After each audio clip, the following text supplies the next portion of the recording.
Welcome back, Flyers Nitty Gritty fans, to Getting Gritty with It with your host, Yariv Wolok, my partner in crime, Vasili Gianarakos. What's up, buddy? How you doing?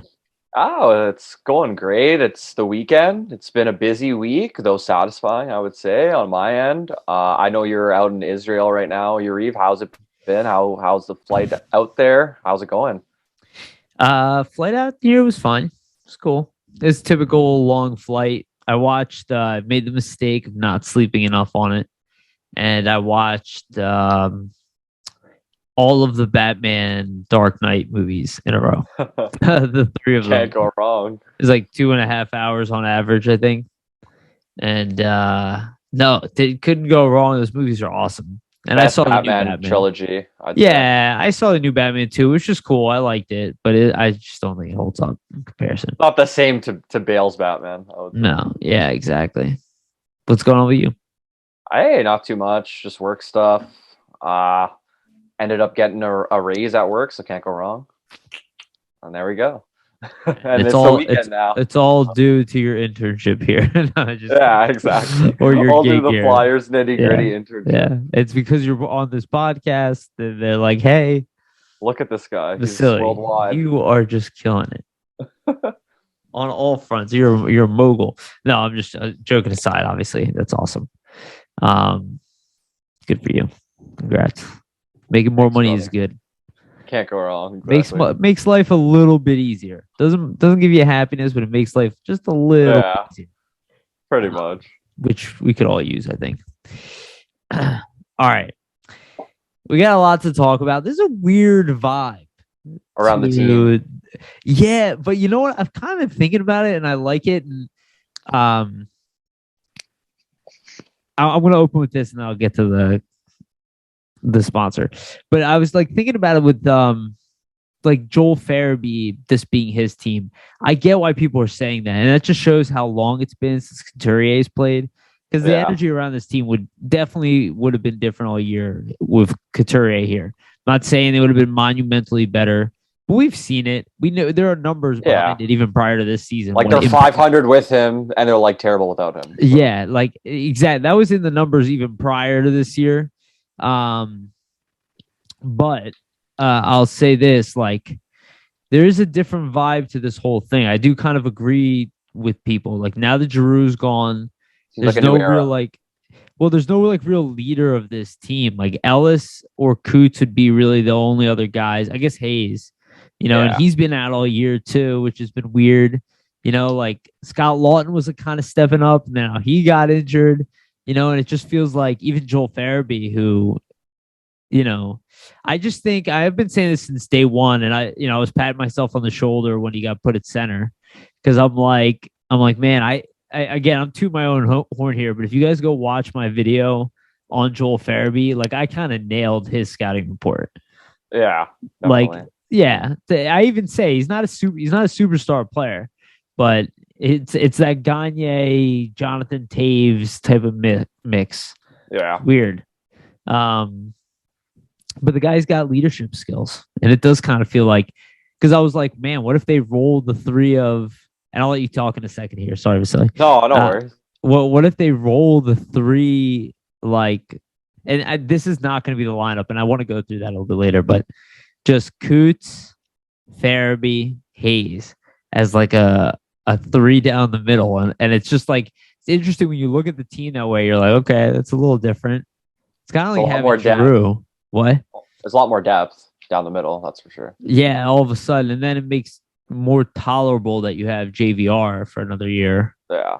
And then you don't kind of have to maybe go looking for that center that everybody is concerned about, right? So yeah. You might it would solve a problem. You might have to anyway. I think the Farabee stuff at center makes a lot of sense just because his IQ is so high and he's really good in the defensive zone for like his age at the moment anyway. So now with 20 games left and not much to play for, you might as well just try him there, see what happens. I think honestly he can handle the defensive zone coverage. Obviously there was an adjustment the first couple of games where you saw maybe he was playing a little bit more like a winger, but it makes sense they have him with Atkinson, who's good defensively too. So to help him along, give him some support there. He's not just like with two guys that aren't really great in their own end. And then the other thing with Farabee there too is he is really good defensively, but obviously the faceoffs are a work in progress. But I think that's something you can learn, right? And we've seen over time players have been able to establish getting better at faceoffs, like look at Couturier when he first came into the league versus now. And with Couturier on the team, I'm sure he'll be able to mentor Farabee and help him there. So I like the move. I think it's smart, and that's like the type of stuff you want to see the Flyers try. Not just the same old stagnant stuff. Like, he's a winger, he's going to stay at wing. Why not try him at center? What do you have to lose, right? And they are doing that with Strome in the minors as well. Yeah. We're gonna continue talking about Farabee in a second here. I just want to give a shout out to our sponsor, Jim Steaks on 4th and South. Go to check out Jim Steaks. I don't have the ability right now, and I'm literally dying because I can't have a cheesesteak, especially from Jim's. So check out Jim Steaks.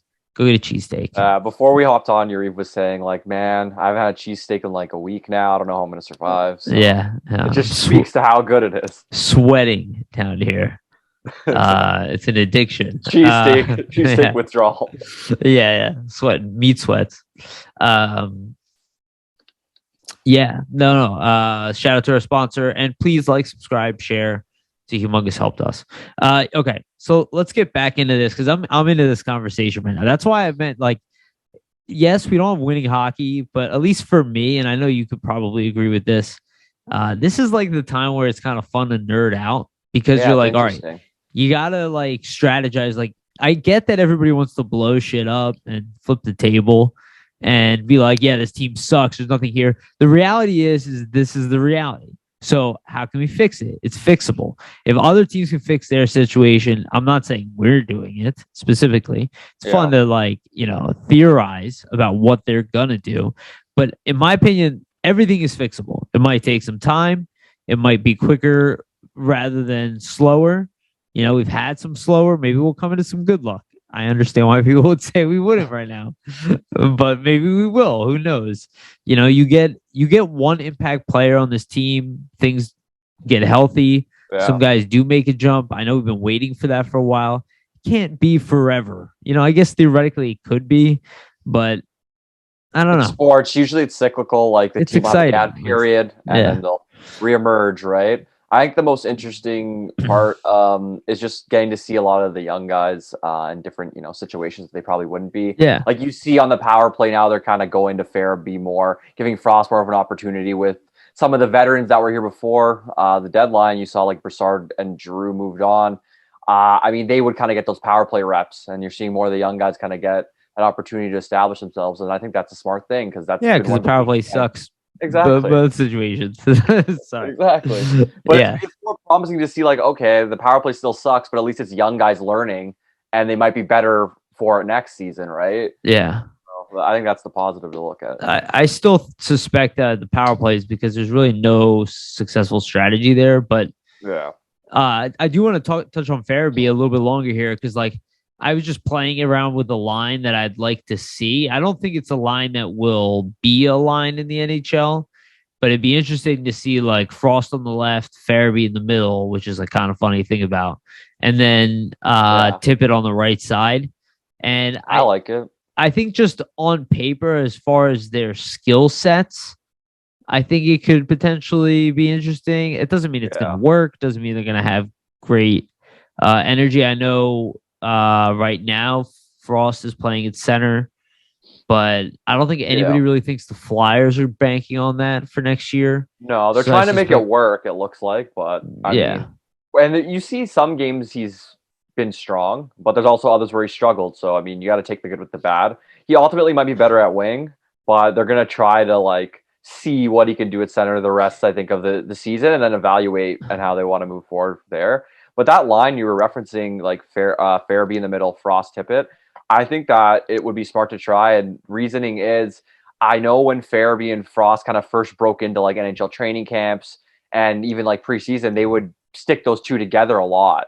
So there's obviously chemistry there from the past. And then you have Frost and Tippett play together in the World Juniors, and you've seen the chemistry between them developing as they played. So it makes sense to put three guys that are all around the same age, very skilled offensively, and then you have Farabee, who's a little better on the defensive side to kind of make up for those shortcomings and kind of let them run wild in the offensive zone, see what they can do, right? And I think part totally. But I think part of the problem is that Frost has not been a very good play driver right now. Yeah. And he's still a good passer. That's the thing. He's still a creative playmaker. So that's why I was like, okay, well, designate him to a side.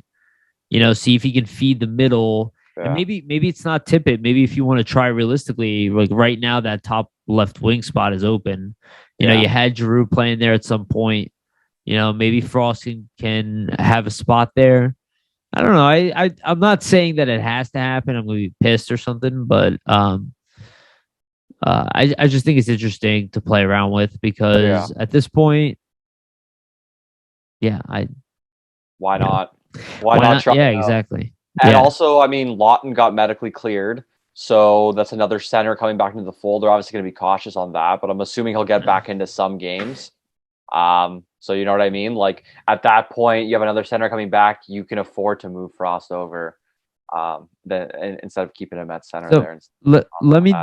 Let me disrupt because I like where you're going with this. Let me disrupt where this conversation is kind of going, and this is like a little thought experiment. So I was using Armchair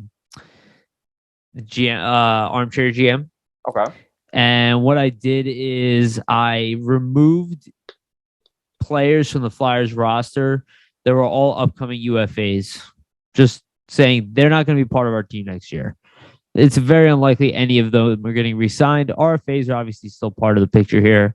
So this is not like me saying this is going to be our lineup for next year. This is what I want to see. This is just me doing kind of a depth ranking based off of, what we see today. Kind of. So I guess it's interesting. Okay, so this is what I have lined up for forward. I'm open to debate on any of these, but so top left wing, center, and then right wing. That's how I'll go like line by line. So Farabee, Couturier, TK, then Lindblom, Hayes, Atkinson, Lawton, Frost, Tippett, Cates, Lazinski, Allison, and then I still have on here JVR. Which again, we're assuming he might not be, and that's why I kept him as part of the group because he's still under contract. But there's two guys here at the bottom too. It's Jvr Brown and Mcewen. McEwen's an RFA and Brown signed for another year. So I don't know if that's going to be like the actual fourth line. You see what I'm saying? Like Allison, Lazinski, and Cates. But I'd say on the depth chart, like priority within the organization, those three guys are higher. I'm sure they would rather have like McEwen as like a 13th forward if Lazinski's ready. Yeah. It's been a health thing for you put McEwen in there against, maybe the heavier teams. Yeah, but again, are you really sitting Wade Allison for McEwen? Probably not. Exactly. You could put McEwen on the left side instead of Cates and drop Cates to the minors. Anyway, and this is without Bobby Brink, who's obviously, and we'll talk about that too. And like a Forster who could have a chance to make it next year as well. So I have like even lower level, but then so defense, Provorov, Ellis, because he's still here. Yeah. Sanheim, Ristolainen, York, and Attard. And Attard, really, I gave it to him because of age. Yeah. Though obviously Zamula can be part of this group too. Carter Hart, Felix Sandstrom. I don't have Fedotov on here. He's not technically not signed. Yeah. But otherwise, I would say he's in a consideration, at least for a three spot for next year. Then the guys who are gone are Yandel Jones, Samuel Morin, who I believe, we haven't heard anything from him. So assuming it might be a career-ending thing, unfortunately. I would also agree. Which sucks. He's a nice guy. Yeah, I loved him. Poor dude. That shows how many draft picks were from injuries. You think about Flyers, even recent history. So Kevin Connaughton, Nick Seeler, and Nate Thompson all to the Birds, and we actually traded some guys as well. So it's like not forget this team has lost a lot of players. A lot of contract space. Yep. And replaced them with young guys, in fairness. And then, like, through the org, we still have Willman, Jackson Cates, Hodgson, who I think obviously is been very interesting guy for like a call-up position. Just like a poor man's Tom Wilson kind of thing going on there, which I'll give credit to Joe Bork, who said it on this podcast before. Yeah. He kind of called that one out. and then Eliot De Noier, who could be inbound for the AHL. Jr Avon. These guys are all under contract. Tyson Forrester, who we know is recovering with juniors team. Sushko, Matthew Strome, Wisdom, then Ratcliffe, Fitzgerald, Sandine. I would have Ratcliffe. The Ratcliffe one is interesting to me because I would have him up now, but they only have one recall left, so it's. I'm assuming that's going to Allison. So who knows? Who knows, man? I have such a hard time figuring out. Like the Phantoms aren't doing well enough to make the playoffs either. Lisinski's in the mix too, I guess. As well. Yeah, you have to at least see what you got. So yeah, lefty, Zamula, righty, Wiley, then Hoegberg, Glendenning, Zek, Millman, and the newcomer Manel. Then Ersan, Ustamenko. Again, no Fedotov included there, no Bobby Brink. No Jay O'Brien, though I believe we still own Jay O'Brien's rights. Yeah. Yeah, so I was just going through that whole thing, and you look at it, and you're like, okay, you need some scoring punch in that offense. And definitely. If Ellis is not around, you got to sacrifice scoring punch for another defenseman, pretty much. Yeah. The only thought really is if Ellis has a career-ending injury, which... we're speculating at this point, but the fact that we haven't heard anything, there's no updates. When for other forwards who have been injured, like a Couturier, a Hayes, you see like updates for them weekly. You see Couturier getting his back surgery, coming back skating with Angelo Ricci. Those are all good signs. Ellis, it's been almost radio silence, and I think that is probably not a good thing. Yeah, exactly, and also. We haven't, got an update on whether he's going to get surgery yet. And at this point, you'd think they would have that figured out. So once again, also concerning and maybe leaning towards the side of a guy who doesn't want to get surgery because he's probably, thinking about hanging things up after this season. That's a great point. Yeah, which would make sense. Why get surgery if you're never going to play again? You know what I mean? Like, what's the point of doing that, going through that whole process? So that's what leaves me kind of wondering how it's going to play out on defense. And it kind of leads me to the point of we should be hesitant before, we want to kick out Ivan Provorov out of the door, kick Travis Sanheim out of the door, because if you trade those guys and Ryan Ellis doesn't come back, you're in real trouble. And like I was even Resto as well. Like I was mentioning, I had an article. Yeah, I had an article out yesterday kind of going into why, Cam York playing his offside is a blessing in disguise for the Flyers right now. And I referred to the Ryan Ellis injury being so uncertain. And that's why it is a blessing, because at least you have Cam York kind of adapted to that position. He's showing he can hold his own. He can play big minutes, even on his offside, and be effective with his first passes. Obviously, there's still some, blunders. He's a rookie. He's not going to be perfect. Sure. There's some zone coverage stuff. He's still... only played 9 games on the right side, and he's been a left-hand defenseman his whole career. So there's an adjustment period there. It takes time, but at least from what I've seen so far is his game hasn't changed much. It might be a bit of an adjustment, but he's looked good there, and that's good for the Flyers moving forward. And York's impressed to me. The last 4 games he's played 23 minutes in 3 of them, and 17 the other game, and he's been over 20 minutes in the other 5 games that he's played on right side. So they're giving him the chance, giving him the opportunity. And there's no surprise that, Provorov's looked a lot better when you have a puck-moving guy next to him versus a Justin Braun. So I like York on that side, and I think it's smart that they're doing that. I think that it's a combination of the two things, though. I do agree that, one, having Braun on there, he's a pretty one-dimensional player. Those zone exits are definitely going to suffer because of that. Yeah. Well, he can recover well, and he's strong, and he can hold you to the outside. He's not getting that puck up with, any real meaning. He's not going to be driving offense. Now, Provorov has that ability. Adding another defenseman out there that can do that, no doubt about it. That changes the game. It opens things up on the ice. Right? No doubt about it. I do also think, and I think this was happening. I'm noticing kind of a trend that people are saying this is happening since Giroux left, but this team has been playing better, regardless of the fact that they're losing.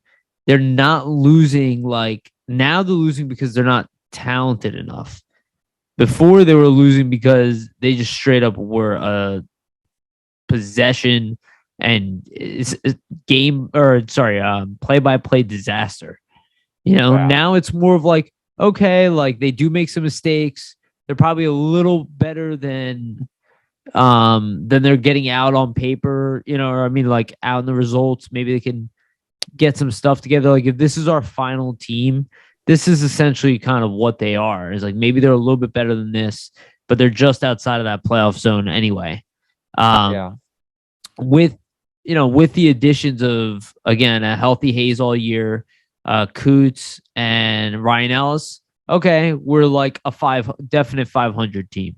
Like that's kind of where we are right now. Now, what additions can you make going forward to improve even more, right? Yeah, and I think it's going to be a combination effort. It's like, what improvements can you make? Can you get rid of, obviously, some cap, and we'll hammer it home all day. Everybody knows who the highest want at least is, JVR. But it's got to be a combination of things.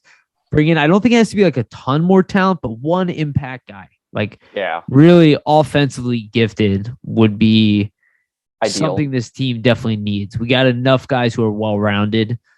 Just somebody who can make an impact offensively. Combine that with, again, Flyers are looking to be drafting at number 5 this year. Somewhere around there, there's going to be a pretty good player available. That's a nice thing. They at least get people excited to maybe even help a free agent who's like maybe younger, get excited. Again, you got a guy like Bobby Brink joining the team. I don't know how ready he is, but you have options out there. But like it's got to be a mix of everything. And then a guy like Farabee's got to step up. Guy like Tippett's got to step up. Guy like Frost. Like this, like now it's like really Frost time. It's the young to prove that he should be part of this group. Go ahead. Sorry. No worries. I was just gonna say it's the young guys and just see how they can improve. Because it's really their team now. Like before, I think with Giroux being there, a lot of the guys, obviously they turned to him, relied on him in those big moments, which makes sense, right? He's franchise icon, been there, done that, done so much for the team. But now I think you see kind of some of the younger guys kind of taking it into their own. Like, I need to be the difference maker on the shift. I need to be the one that makes, a big impact on this play for the team. And I think you've seen it in TK's play, Farabee's play, even Frost and Tippett have looked really good. Some of the young guys are saying, well, this is my opportunity to show I can be like an impact guy in the league. And they're still very young, right? So that's what you hope that happens going forward, that they keep improving. Like Farabee is only 22 years old. Yeah. He's nowhere close to being a finished product. As we see, he's shifting to center. There's elements of his game that we're unlocking that we didn't even know were there, right? So I think there's just room for improvement. And as Farabee gets better and as all those guys get better, I mean, you'll see the team improve too. But like you said, Yariv, I agree there. You need one impact guy. Who that is, I'm not sure. I mean, personally, look at the season Johnny Gaudreau's having in Calgary. You could argue maybe an MVP type season, just the way he's putting up points there. He has 60 assists, almost 90, I think over 90 points, something like that. I'm not sure of the exact numbers, but man, I'm if so they could worried somehow about sign him, that would be really, really a help. I would imagine. So, okay. So like if you look at that lineup that I listed earlier. Oh, wow. Breaking news, guys. Yandel's streak ending. Flyers will healthy scratch him tonight. I had a feeling that was coming. That's kind of crazy, though. I didn't think you'd think going so far into it with the lost season, they just let him ride it out, but it makes sense. Maybe they just felt that they were starting to become a laughing stock. Or it's just a change in the locker room. Maybe some of the guys on defense just had enough. They're like, you know what? This guy's killing us every game. He's like, we want to preach accountability. We want a new culture, but how are we being accountable to each other if he's in the line? When he's like the worst defenseman in National Hockey League. I'm sorry, Gianno. You were a very talented one. I was rooting for you. I thought that I believe in a sheltered team, in a sheltered role, which is what I thought he was coming in here to do. I thought it'd be a smart, sneaky move. Yeah. Sneak him in on the second unit power play. Maybe he can get in there and make some nice breakout. But the way our team just collapsed, it just exacerbates having. It's just like what's his name when we had him, Gustafsson. Like on a team that's playing a little bit better, Gustafsson. All right, on a third pair, only on a power play. You're like, oh, that's our offensive guy. We don't pay him much. He chips in offensively, just like you have a defensive defenseman. But when you look at like the role that we needed him to play in, and we're just like, Yandel, like he was in over his head, dude. Yeah, like if he was a young guy, like if he was like 25, people would be like, whatever, he's never gonna be that good. Nobody would even talk about him much. But because I guess he'd be like kind of the Brandon Manning. Yeah. He's our new Brandon Manning. Sorry, because he's a former All-Star, and that guy was a bullet when he was in his prime. Like he was such a pain to play against. Yeah. That's the thing for Yandel, right? Like he was really good earlier in his career. Obviously, all-star level career. Put up the points, played a ton of games. It just didn't work here, and I think, like you're saying, expanded role. But it's not really surprising. We've kind of been calling for him, and most of the fan base, most of the media has kind of been calling for him to get scratched for a while now. So it's really not surprising from a terms of like on the game, on the ice perspective. Like, why would you actively play somebody that's going to hurt you and going to potentially hurt your mix in the room? So I understand that. Well, the problem with it is it becomes like an artificial. Like, yeah, man games like due to like non-injury, but there are a lot of guys in the NHL who aren't injured and get benched. Oh, exactly.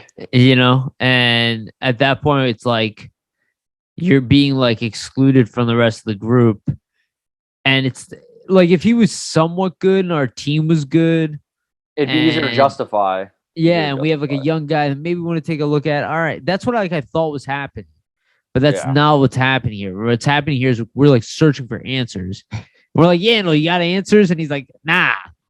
No. I'm wondering now if they're going to put York back to the left side because of that. Yeah, but what? They play Attard with Provorov? Oh, I have no idea what they would do there, but I'm just wondering how it works. Or maybe they'll do like a rotation where like they have York up and then they have York with Attard for some shifts as well. Here's the problem too, though, is like at this point, is putting Nick Seeler with Ronnie Etard a good idea? Is that better than Yandel? Like Seeler and Kanaan are better than Yandel defensively. If he was as good as either of them defensively, he'd still be in the lineup. I mean, I'd probably prefer Yandel with Attard just for the fact that he's a veteran. He's been in the league, like maybe more comfortability. But I mean, if I was making the decisions, if I'm Chuck Fletcher, I'm calling up Igor Zamula tomorrow and putting him on the left side. I think the consensus is that he would get injured. I'm not so convinced about that, but me neither. I mean, he's not getting injured in the AHL, which is arguably like a tougher league in terms of or at least just fighting. Physical. I guess it's not as fast paced. So maybe the physicality isn't as hard hitting in terms of like why not just give they gave him a show earlier in the year. I think this is just an attempt to play all these. They have 3 games with each NCAA signing before they burn the ELC or something like that. I believe so, yeah. Yeah, so maybe a chance to get a Attard in for 3 games and they'll send him down. And then they'll send him back. They're going to do that with everybody. You think Cates will get sent down or they'll burn the year? No, I think they're going to send him down. Okay. That would make sense. I mean, in terms of asset management, like why would you burn a year for like 10 games that might not mean anything? Yeah, like especially when you have Wade Allison, Tanner Lazinski sitting down there. Yeah. You're just kind of like, you guys go play in the Phantoms. These guys they'll come up. You guys got to earn it. You guys got to earn it. Here's 2 guys that have already earned it. Yeah, this is we're college guys as well. This is for like a taste, Yeah. And even if they're good enough, there's no point. There's no point. You're coming into 10 games of the season. I'm not, on a season we're not even fighting for a playoff spot. Yeah. I'm gonna play Hodgson. I'm gonna play Willman. I'm gonna play these guys. Joel Farabee is my number 1 center. And let's get crazy. Roll. Let's get crazy. Let's get nuts. So, okay. I'm interested. What's your opinion? I love Joel Farabee, by the way. Oh, yeah. He's the next, I think, he's my favorite player on the Flyers now that Giroux's gone. I would agree. Him and Couturier for me. I'd say face of the franchise. Like he's suited maybe for next captain too. I'd say Couturier will probably get that first, and then maybe after. So I was thinking about that, and I know you have that question you want to ask me, but I was thinking about the captaincy. Like I think personality. I've been saying that. I said in those videos as well. That's how this kind of started. Is like he has a captaincy personality. There's a swagger. It kind of reminds me almost of like a young Richards. Dude, he's more likable. Yeah, he's more likable than a Richards, but like just in terms of like he's willing to fight. He's willing to fight. He's willing to play any position. From that element, the PK, 100%, anything. Yeah, the guy does it all, but the way he's charming. He's like kind of funny. He's willing to talk like, to the media. Yeah, all that. he gets angry as well. Noticeably, like he's not like completely like one toned. He's not always making jokes. He's like the guy kind of can do it all. The only thing is that in my mind, I'm like, well, why put that on him? He's young. It's like That's you why I have think Coots. will Yeah, you get have Coots. He's give him 29 an years A. old. Yeah. I mean, yeah, exactly. Give JVR and give Farabee the A, give Coots the C, and roll from there. well, I guess honestly, I think it's gonna remain Provorov and Hayes, probably something like that. Yeah, and then Atkinson too is in the mix, I guess. Yeah, as well, which makes sense. Honestly, I don't mind that. I mean, you don't have to have a letter to be a leader. You could tell, like, he's assuming that Giroux after the lineup or after the game thing where he, like, high fives everybody. Like, he's taking on more of a role. You can even see it. But why not? Why not just make Farabee earn it one more year? Just be like, yeah, exactly. You know what I mean? Not? We made that mistake with Richards, dude. We didn't make that mistake with Giroux. Made him earn it a little bit later. Yeah. Like, we should give it time. Like, let it marinate. He's still a young guy. He's still only 22. So there's no rush. There's no rush for it. Yeah. And like, Dylan Larkin is example of that. Sorry, go ahead. Speaking of Farabee, Flyers Nitty Gritty, our own Connor Doherty actually had an interview, I believe yesterday with him. So I think that will be transcribed and on the website soon, if it isn't already. So check that out, everybody. Sweet. Yeah. Good job, Connor. But yeah, a question I wanted to ask you. So what's your thoughts on, Cates' debut? What's your thoughts on Hayden Hodgson moving forward? I'm just interested. So I didn't get to watch a lot of Cates. I tried to find replays because it was a night that was just, the schedule has been fucking murderous so far. But I try to rewatch. I watch the highlights. I try to look what I can. I've seen Cates play before. I just saw like numbers fed into it. So I'm sorry, I'm not going to be the most informed on this one. Though obviously I will have a chance to see him. I'm going to try to watch the game tonight at 2 a.m. I have faith you could do it. Lots of coffee. We'll see how that goes. But yeah, no, I want to see him in Attard. But I mean, like, the dynamic that the guy has and is bringing to the table is definitely something this team could use. Yeah. Especially the way our bottom six looks right now. I don't know if he's necessarily ready, but he's also kind of like almost ready. Yeah, so that's a nice thing about the college. To what impact he is, I'm still not sure. Like, even if he turns out to be like a Scott Lawton type, which is kind of how I've always seen him, is like another one of like a steal where the guy was taken in the 4th round, but really should have been maybe like a 2nd round pick type of dude, or late 1st round pick. Has the ability, like, you think about like a Pitlick caliber type of guy. I could see that. Like, he has a motor on him. That's the first thing. Like, he's a great skater, gets around the ice, very high energy. Obviously, I mean, he might be better suited to a bottom 6 role. He was like point per game or anything in college, but he had a decent amount of points. Like, I believe over 25 for sure. So he was doing well. The thing with him, I think it's more of like a versatility thing, like with Lawton. Like, he's really good on the PK, really good defensively, good in his own zone, which is obviously you need that for a winning team to be successful. You need those guys that can, play those hard minutes for you. And you need a line, first of all, that you can match up against, other teams that can handle the responsibility and free up your first, 2 lines to kind of get more offensive opportunities. So, I mean, if you could ultimately get Cates out there with like a Lawton on like a 3rd line kind of deal, maybe with a Hayes, that could be pretty ideal, like a good shutdown line, something like that. I don't know if they're, looking to play Hayes in a role like that, but I like Cates, his just defensive acumen, hockey IQ. I'm interested to see how he plays with Farabee. It's kind of cool they're giving him that shot on the top line there with Farabee and Atkinson. 3 takeaways, right, in his first game, I think was the thing. Yeah, I like that just because, I mean, they're all good defensively. Farabee, Atkinson, and Cates, all high hockey IQ. So I think they'll be able to read off each other pretty well and kind of make plays. And it's kind of almost a reward for him, say, like we like what you're doing. We like where your game's at. Here's a game with Farabee and Atkinson. Show us what you have offensively, kid. So why not? Like I said, with the way the season's going, why not try him there and see if a guy who's been known, nothing to lose, dude. Yeah, you a guy who's been known to be more of a defensive first guy. Let's see, if he can unlock some of that offensive game at the NHL level as well. And then for Hayden Hodgson, I just think watching him, it's really interesting. I think he might be a perfect fourth line player, honestly, in the NHL that can kind of move up your lineup if you need him to. He just never stops working. He's always in on the board battles. The most interesting thing about his game that I find is he never makes the wrong play, like hockey wise.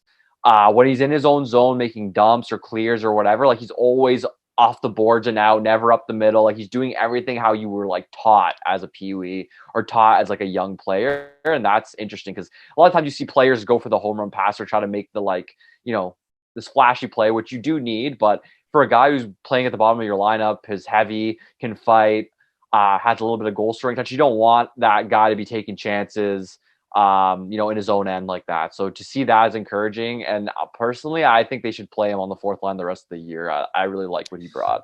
I like that breakdown.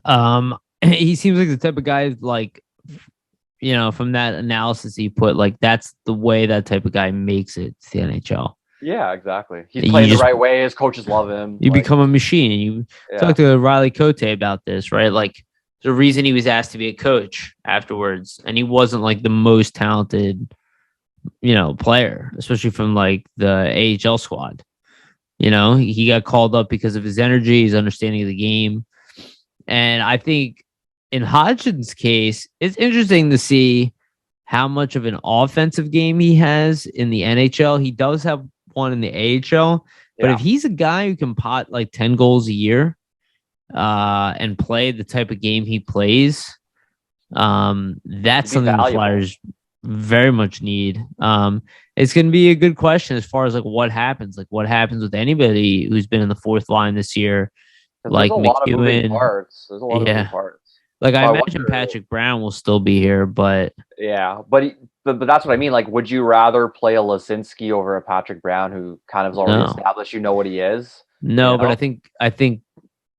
It's a security thing. Like you have him as a backup. I think option. A GM would, yes. Yeah. Would I would want to see what Lisinski has first. He's already like 25 years old. I want to see if he's healthy, because if it's like a real impact, like I'll make it, I'll make it work. Imagine if Lisinski, let's say, is like a Blair Betts type where he can PK really effectively. He's good as an own zone defensively, maybe a little more offensive touch. Like that's kind of the perfect fourth line guy that you'd want. So I think he has the potential for something like that. Obviously, we've seen the AHL how well he's playing, so it wouldn't be surprising to me. It's just there's a log jam there, so I just wonder if they're gonna move on from someone or what they plan to do. Who would you rather have play fourth line center, Scott Lawton or Patrick Brown?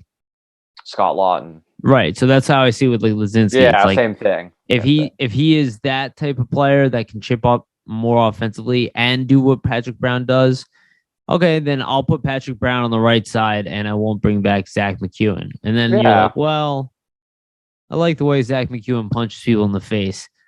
I would consider keeping him. Yeah, that's what I mean, right? So they're in a hard predicament there. I like all over the roster, really. Like it's kind of crazy that from top to bottom, there's really question marks everywhere, which I mean, there should be after such an underwhelming season, but not even the fourth line is really like cemented. Do you think there's a chance that Oscar Lindblom gets traded? Oscar Lindblom gets traded? No, I'd say Konechny's gone before Lindblom. That's my opinion. Okay. And personally, I mean, I love Oscar Lindblom. I mean, he's a warrior with what he went through with cancer, and obviously has been playing way better as of late, showing like he is his old self, or very close to that at this point. But I mean, I would bet on Lindblom. I'd bet on Konechny too. I wouldn't trade either of them. If you were going to trade one of them, I mean, personally, I would probably go with a Lindblom because Konechny has more of the offensive upside. But I just think that based on where the team's going and the fact that they told Konechny last season they were, thinking about trading him and they had offers too, but they kept him because they believed in him. And then the team added a season like they just had. I'm inclined to believe that they'll probably move on from him first, just based on that speculation. But I mean, who's to say? Yeah. We're not in the room or anything. Well, the TK thing is interesting because he's been playing good though. That's the thing. I really like TK. That's the thing. And I don't think most people hate TK. I think they're frustrated by him. Yeah. Because they expect more, and that's fine. And I get that. but still what he's done for his age is still pretty successful. It's not like, again, this is a late first round pick. What this guy is doing, like people are acting like he's a complete he was a top 5 fire pick or something. Yeah, it's a complete dumpster fire of a pick. He's been a really nice pick for the organization. The question is, like, can we upgrade him for something around his age?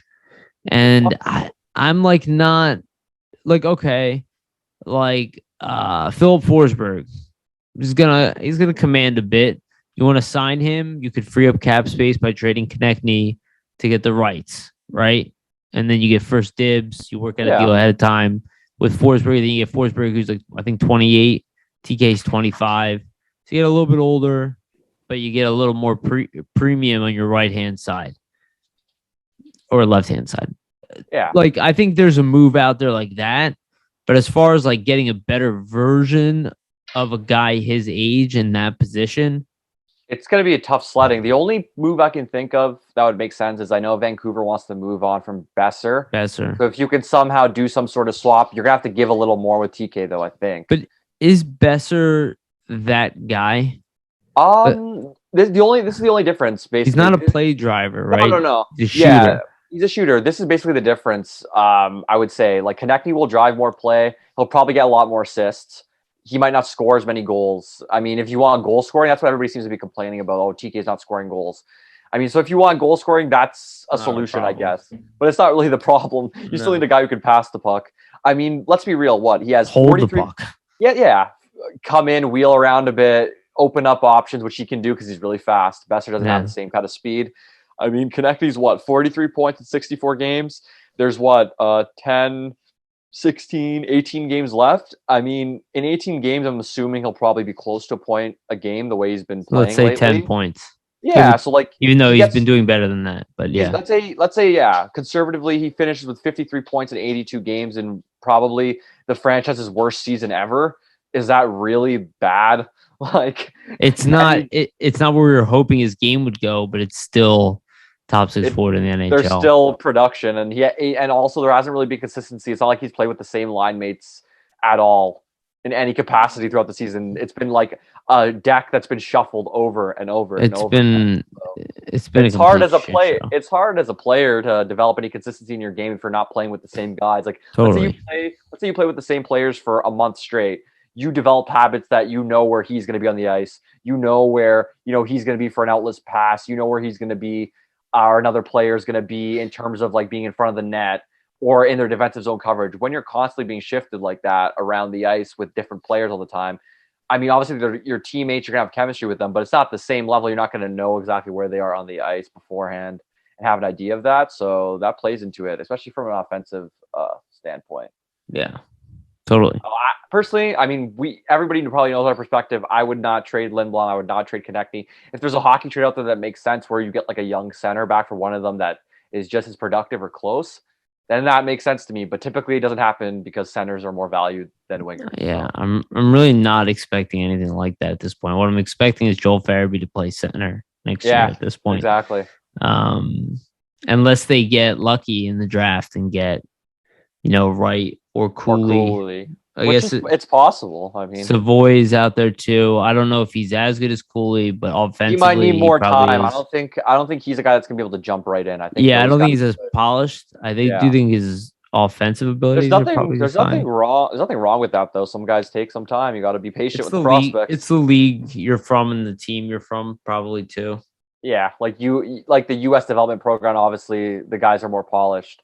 We've seen it over and over again. The OHL, WHL guys, sometimes they need more time, which is understandable. It's a different league. So different way of playing, different structure to the systems. We really didn't talk about Ronnie Etard much. We can get into him for sure. Yeah, because we kind of like glanced over him, but we didn't really talk about it. We talked about Kate's. So Ronnie Etard. So I know Ronnie Etard at least from like watching him regularly. Like obviously I've seen all these guys missed.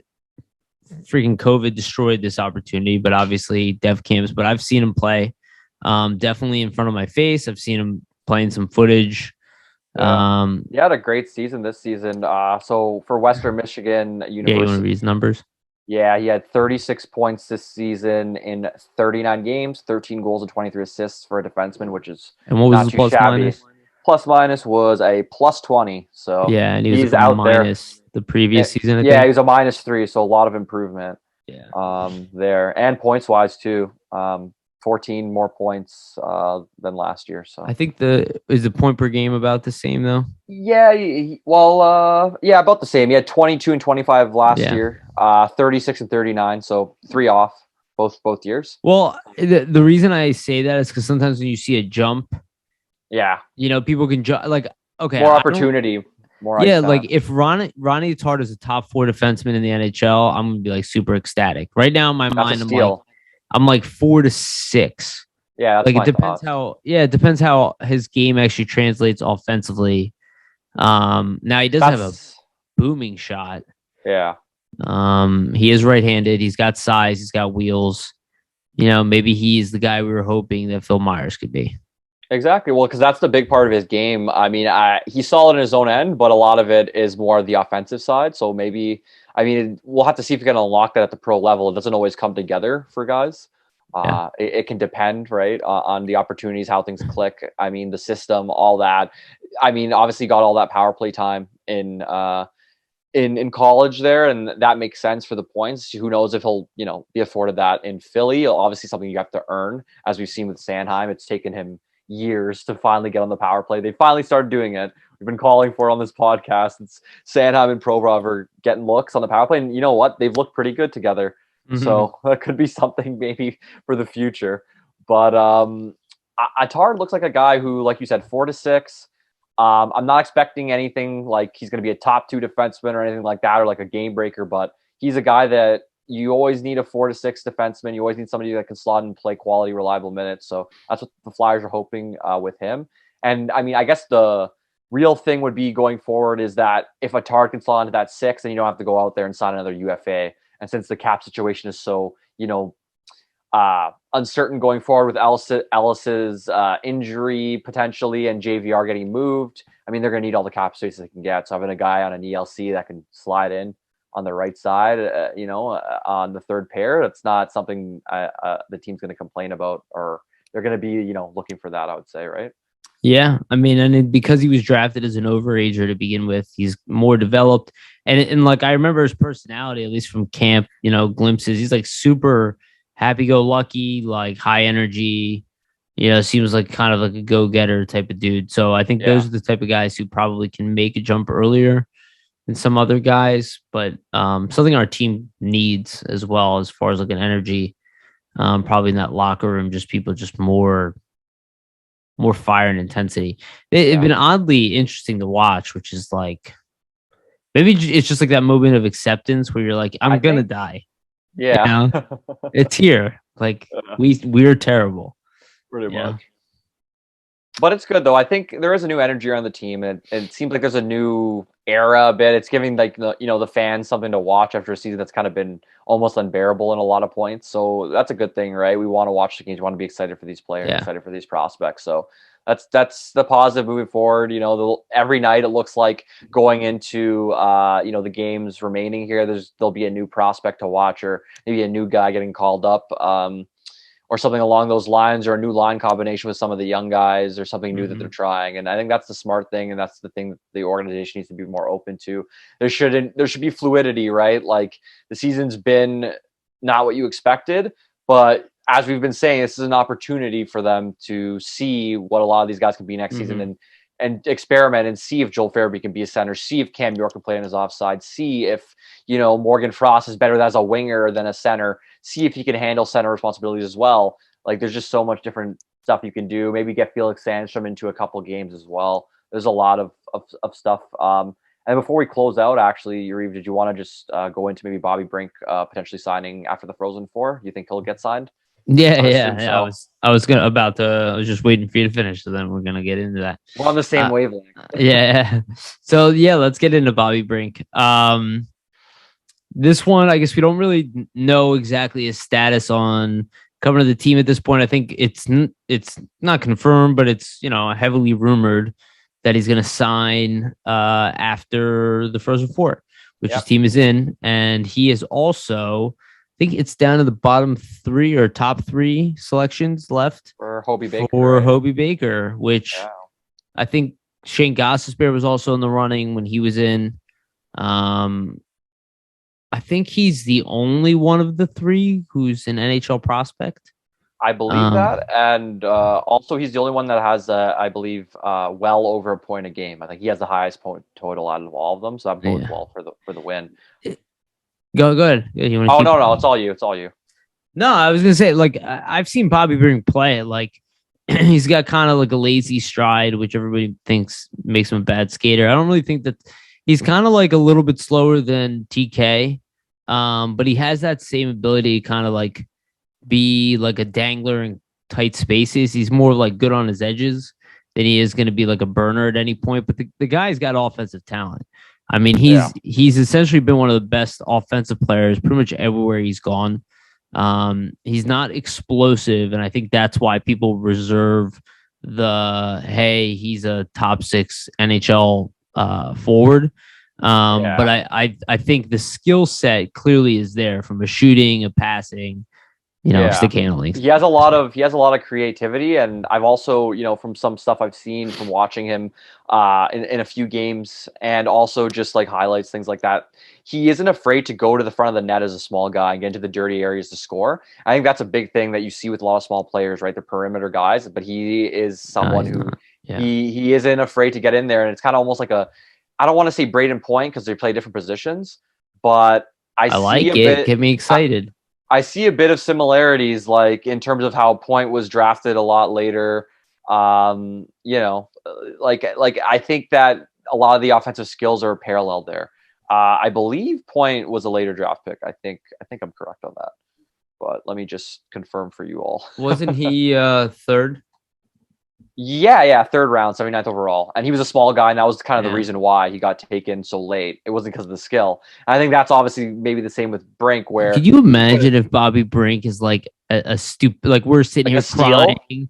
Yeah, we're like, we don't have a superstar player, and then Bobby Brink shows up and just lights things on fire. Well, I mean, you know what? 56 points...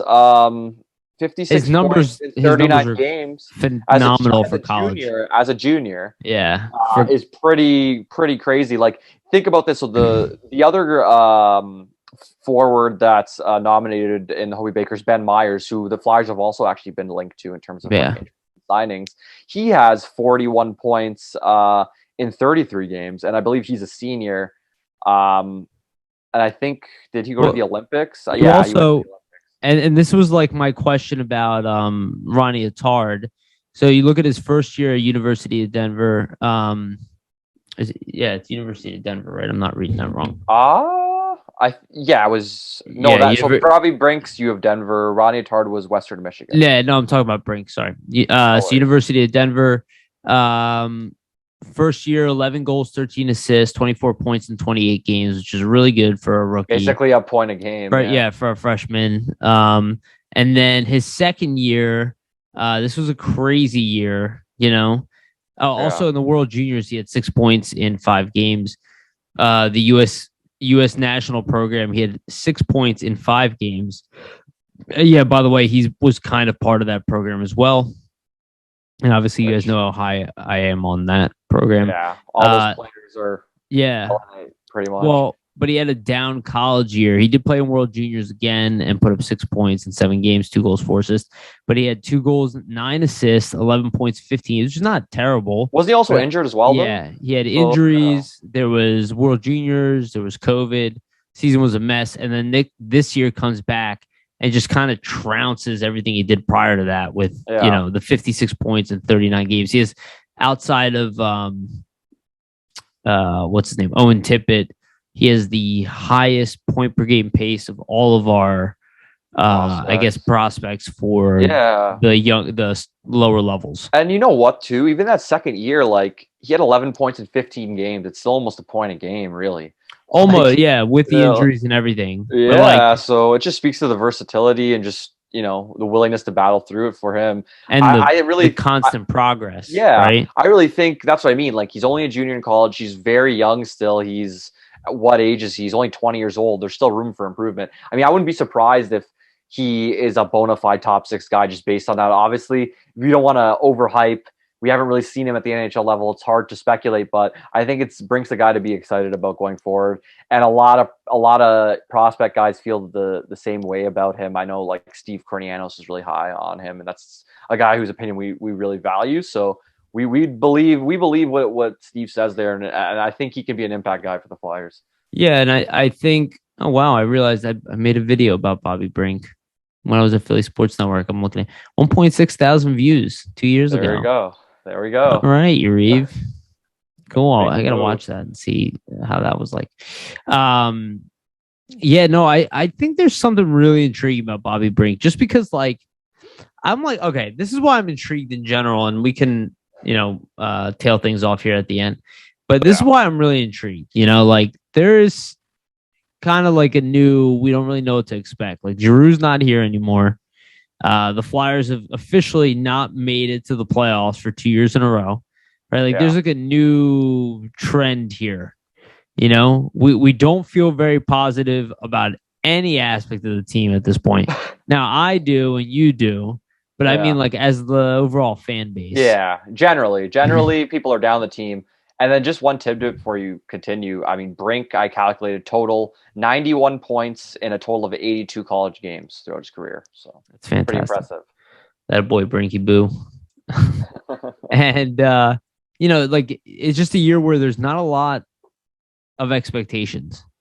And there's a lot of these guys who like nobody cares about right now. Like Brink included. Like nobody cares. And I get like some people care, but like nobody cares. People are so down on this team. People like the way I've heard people talk about this team, like there's no hope to getting any of this fixed anytime soon. And this is essentially the biggest disaster in the NHL, at least of late. I rarely heard anybody say anything positive about this organization at all outside of Carter Hart. Yeah. Couldn't even get positive media from the Giroux trade. Like literally nothing. And I wonder about that because usually we get people behind us. And I'm like, well, that's different too. But the thing is, like, I think there's a bit, I mean, in my opinion, I think there's positives to look at. Like, look at all these young guys getting signed. Look at the guys that look like they could be impact guys. And you still have young talent on the team. I mean, obviously it's underwhelming. You have to see what Fletcher does the remainder of the season. But I have a feeling that there is enough talent here that the team not contend next season, but they'll be better. Like they're not going to be as bad as they were this year. The only way I can see it happening is if you have another injury-riddled season where like half your team gets hurt again, which obviously is not out of the question because it's hockey and it's a contact sport and anything can happen. But a lot of the injuries would be the reasoning into why they were this bad. It's getting difficult to figure out what to do with Mike Yeo because you like so much. Exactly. You like so much about him, from his personality, from the fact that the team doesn't despise him, from the fact that he, while you're losing, the team has improved. The locker room is in order. Like the players don't hate each other. There isn't a bunch of negativity like in the organization about him or the players. And you're like, okay, a little bit of peace and quiet, right? Now, that's not a recipe for a winning team. And that's where I'm like, that's it, like we're at a conundrum here because it's like we want to bring it back, but how can we possibly, as an organization, say what happened last year was acceptable? We're not bringing in a new coach. We probably can't fix anything in the salary cap too much. We can maybe bring in one name, maybe, right? Yeah, and then maybe other than that, it's younger guys. Yeah. Maybe we can inject a top 3 pick in the lineup, right? But we need, and then to say, but we're going with the same coach. It's like that's one of their levers is like new coach, high draft pick, one big name in free agency. Yeah, that's a trifecta. That's probably what they're looking to hit. Like if in management meetings, things like that. I mean, the thing is, I like Yo. Female Gritty. Just kidding. Hey, that'd be amazing. Gritty needs a girlfriend. You know what though? I think Flyers aren't giving it to him. Yeah, I think with Yo, like there's things you like to see, and he's been great with the younger guys and a lot of the development. It's just I don't think they can reasonably bring a guy back with the results, as you said. And I just don't think they're going to look to bring him back as an assistant because a new coach is going to want his own guys in there, right? So especially if it's a big name guy. Yeah, they're probably going to have to move on from him, and it is what it is because I have liked his job so far, and he's been very forthcoming with the media and his quotes and just the way he is. Like he's been very honest, and you don't get that from a lot of coaches. Like we didn't really get a lot of that from AV or the insight of why he's making some of the moves he's making. Like Yo will go into explanations on that. So I think from a media perspective, like he's been great, but I just, like you were saying, I just can't see it because as you were saying, what's a big thing to get fan interest back? Big name new coach. That's something that's probably on their checklist. Mike Babcock, John Tortorella. Hey, any of those names I could. Do you imagine if they signed Mike Babcock? I've been joking about it for a while. That'd be hilarious, but you know what? All these old coaches that were in the NHL, they're always looking to get back, so it wouldn't be surprising to me at all. I feel like it would be a whole new slew thing of problems, though. Oh, probably. You need to find like a freaking mathematician, like a strategist who can be a type A personality around athletes. The younger guys. Yeah. You want somebody that's going to foster growth. You don't want somebody that's going to, make it worse and regression, like kind of AV. So. Like Barry Trotz is kind of like Pattison. What's his name? Yeah. The general. Yeah. Patton, not Pattison. Patton. There we go. General Patton. We need a guy like that.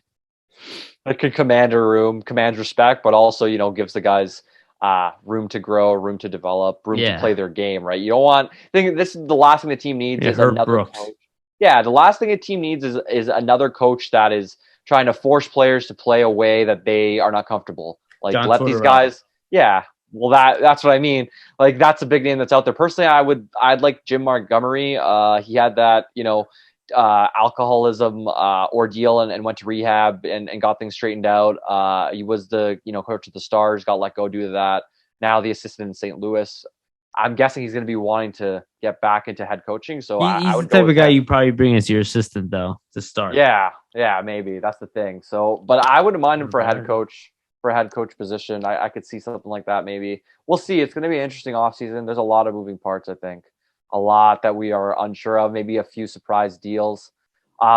Before we close off, one comparison I wanted to make is, we're looking at short college guys who've made an impact. I mean, Bobby Brink's 5'8", killing it in college, was a third round or second round pick. What was Johnny Gaudreau? He was a fourth round pick. I don't think anybody saw him being a superstar. I don't want to make that comparison and throw it out there and, but hey, just because you're a late round pick, it doesn't mean that you don't have talent, and it doesn't mean that you can't be an impact guy. Just look at, I think if Bobby Brink, look at all those guys. I think if Bobby Brink skated like a Gaudreau, you'd hear more about it. Yeah, like in terms of that, yeah, they'd be talking about him as a top tier prospect. But you know what? The skating, he still doesn't have a problem getting there on the ice, beating players. It's just a weird stride. Like a weird stride doesn't mean you're a bad skater. Well, is he a Sam Gagne, or is he like a Patrick Kane? Yeah, I hear you. It's possible. Like if you look at Sam Gagne's draft videos, like the guy was sick. Oh, yeah, of course. Sick at the lower levels, but he didn't have any explosive speed, so he couldn't like cut around guys and do all that stuff. Like he had all the hands, but he couldn't break away. Yeah, he couldn't break away. So that's kind of where I see Brink is like you're on the brink of being a star. I do think though the skating stuff with him might be overblown. Like I just think overblown from the sense that he's not a bad skater. Yeah, he's not a bad skater. That's what I mean. Yeah. But he might not be a fast skater. He might not be to the extent of a Guidro, but that's just one comparison. Like another guy who was super small, got doubted due to the size, tore it up in college, came into the league, and is a star. So not to say that Brink's going to be that, but I mean I would be surprised if he isn't at least a competent like third line guy. Like, I think that's his floor. Yeah. I think his ceiling is that. Top line right winger. Yeah, you need players like that to win. And people are saying, the Flyers, they can't draft the high-end talent. They have all these bottom six guys, though. Well, you know what you can do with a lot of bottom six, third line guys, or even second line guys if you do want to get that high end stuff, you could potentially package some of them in a draft pick and get a star. That's not out of the question. That's the other option. Yeah, that's not out of the question. And I think they have the draft capital and the prospect pool to do it. Like, I don't see why everybody's so down on this prospect pool. As we said for weeks and weeks, like you have Brink, you have all the college guys, you have a Forster, you have a Wisdom, you have even Samu Tuamala, who looks like he has explosive speed. Yep. Speaking of skating, like there's nothing to be down on. I mean, personally, I think Fletcher and Flair's drafting obviously more. And we're about to draft the top 5 pick. Yeah. And it's more Flair's drafting, but Flair's drafting, if you go back to Minnesota, they're having tons of success. Flair's draft picks and his handprints are all over that team. Yeah. And so I think in terms of drafting and like players coming through the system, the Flyers are in good hands there, just based on track record. But yeah, everybody but Chuck Fletcher gets drafted. Oh yeah, we probably should talk about the Voracek comment that came out.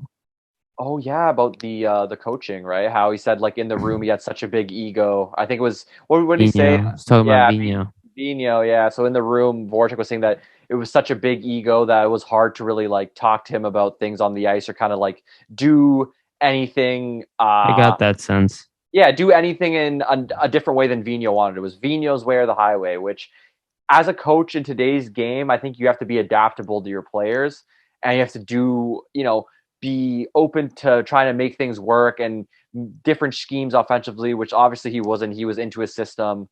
He didn't want to revert from that and change that, and then he got fired due to that ultimately. I think but it's telling, and it shows that there was a toxicity in terms of the locker room, especially I think with the younger guys too, because absolutely it's a lot harder on them. Yeah, because even a veteran like Voracek is saying that, who's been in the league for years and years. Then how do you think it is for a first, second year guy? What I thought was weird is that he said that he has a great relationship with Chuck Fletcher. That they talked about it. Fletcher was aware of the problem, and he didn't do anything about it. And from a manager perspective, I would say that. Well, you know what it is, right? It's you hired the wrong coach. Well, you hired the wrong coach, but it's like a manager believing.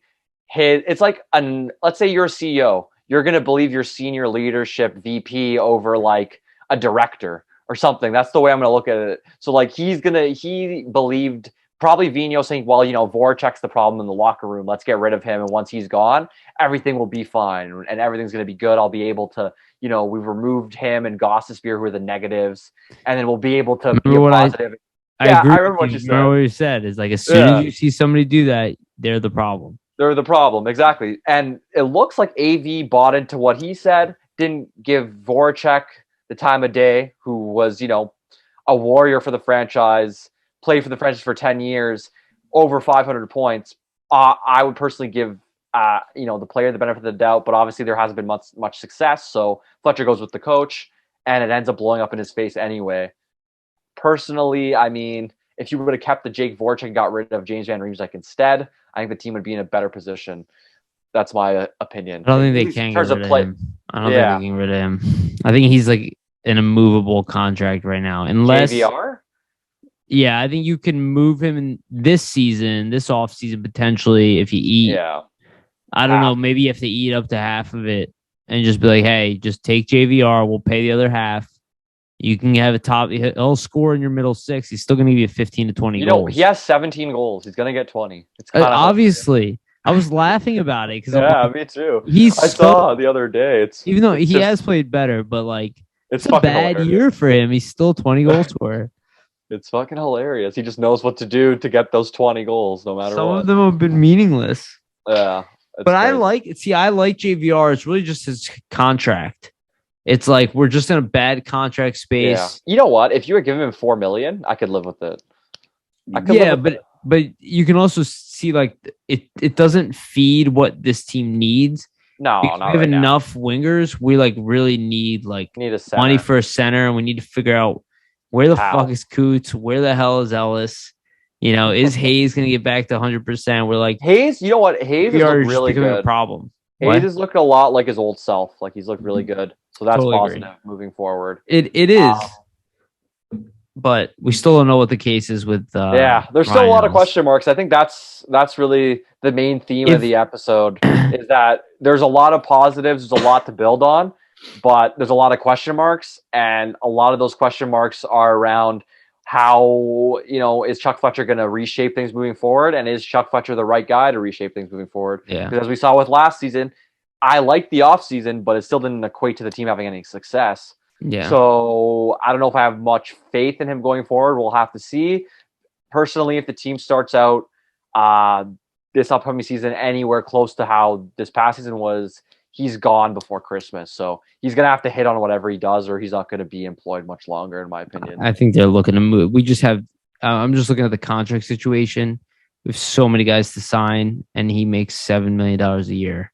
Yeah. He is the one truly egregious, like, contract. We can live with Hayes being, maybe $2 million overpaid. Because you need him at C, and he provides something that you don't have. So. Exactly. And he's good in all situations. JVR is just like a power play, special good in the ozone. Yeah. Yeah, that's just so, you know what JVR is? It's like if you were a Cup team and you're over the top and you need that like one power play piece, that one guy that you can get on the third line, chip some goals in for you for a playoff run. That's like a JVR. That's like a JVR piece, a JVR signing. The Flyers aren't in that point right now. They need something else. They need more than what he can give them right now. Yes. Yeah, he'd be like on a team's third line that just like is playing really well, and they just need some more size, and somebody else can bury some goals here and there. Yeah, exactly. And we need the goal scoring, but not as much as we need that cap space to take care of our problems right now. Take care of the center depth issues, even maybe defensive issues. Looking into what Ellis. Ryan Ellis is in here. That's 6.25. Yeah. At that point, you could find maybe a veteran to fill in for a little bit. Yeah, exactly. I mean, if let's say Ellis is out, if it's career threatening, and you get rid of JVR, plus all the other UFAs, they'll have around 20 million-ish kind of to work with, 18 million. So they'll have money. Obviously we're not guaranteeing Ellis's injuries career ending, but just on what we were speaking to before earlier in the episode, it's looking closer and closer that way. At this point, we just have no idea. I don't want to spread a rumor. But I have to include it because you don't hear anything about it at all. And that's concerning. Exactly. Yes. You don't hear progress. Because my perspective is this. If he was getting geared up to come back for next season and they knew this is a serious thing and they've tried all these treatments, he would have had surgery by now. What's the wait? Because the earlier you get it done, the earlier you start your recovery to come back, right? So that's, unless he really doesn't want to get surgery. But at that point, you got to go with what the medical staff's saying, not what the player wants. Or they don't think the surgery will necessarily be 100% effective. Yeah, that's it. They're like, well, it might not work anyway. So, and he's kind of like, well, maybe I don't even play the rest. Yeah, maybe I just don't even bother with the surgery. I thought about that when you said, maybe he's weighing actually having the surgery. I was like, that's a really good point. Yeah, we'll see. It's a great point. Very studious point. Lots of question marks. Thank you. I appreciate that. Lots of question marks. We're going to see if Chuck Fletcher has the answers to these questions very soon. I'm hoping he does. We're hoping as a fan base he does. I'm sure the team is hoping that he does as well and can supplement them with some more talent so it isn't another unbearable year. Because like Chuck Fletcher said last season, if there was another season like the previous season that they had under Vigneault, it was taking years off his life and he couldn't live with it. Well, another season like that happened. So I wonder how many years have been taken off and if he's going to do anything to fix it going forward. Because, 2 seasons like this in a row, it's pretty unacceptable. And I can't imagine with the third one in professional sports in a market like Philadelphia that he will survive that. So, for his own sake, he's got to have to figure it out. Yeah. I think that's a good way to maybe end her off there. Yeah, I was going to say time is running out. This was a good episode. I agree. I was just looking at maybe titles for the episode, but we'll talk about that. Yeah. 1,000 questions. Yeah. Suffering's almost over. Maybe. Yeah. So do you have anything you want people to know about that you're So I just had an article published yesterday going into Cam York on the right side. You can check that out on flyersnittygritty.com. We appreciate, all the support you give us, the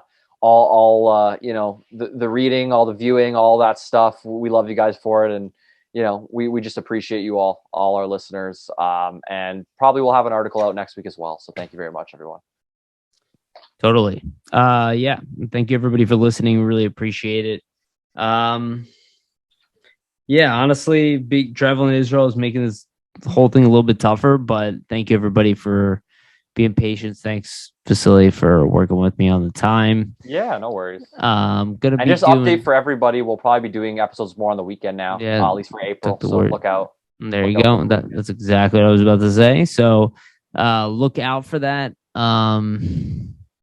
It's good. Things have changed for a little bit. They won't change forever. So just doing this for now to see some family and whatnot.